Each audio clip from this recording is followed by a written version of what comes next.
Welcome back to our kingdom. ఇవాళ carrot rice ఏ విధంగా ప్రిపేర్ చేసుకోవాలో తెలుసుకుందాం. దానికోసం కావాల్సింది క్యారెట్, జీలకర్ర, అల్లం వెల్లుల్లి పేస్ట్ అండ్ ఆయిల్, పసుపు.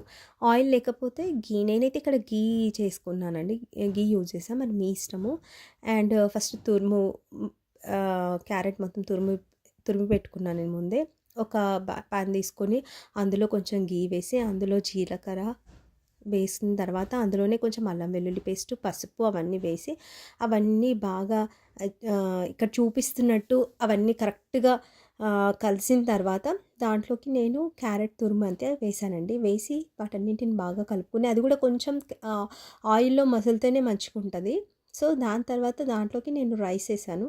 రైస్ వేసి ఇవన్నీ కరెక్ట్గా కలుపుకున్న తర్వాత దాంట్లో నేను ఇందులో వీడియోలో చూపించడం మర్చిపోయాను, కానీ అందులో కొంచెం నేను ధనియాల పౌడర్ ఇంకా కొంచెం లిటిల్ కారం వేసాను. కొంతమంది అయితే వెజిటబుల్స్ కూడా వేస్తారు, కానీ కొంతమంది పిల్లలు ఇష్టపడతారండి. కొంతమంది పిల్లలేమో ఇలా ప్లెయిన్గా ఉంటేనే ఇష్టం ఉంటుంది, వాళ్ళకు తినేటప్పుడు మధ్యలో ఏం రావద్దు, ఏం తగలొద్దు అనమాట.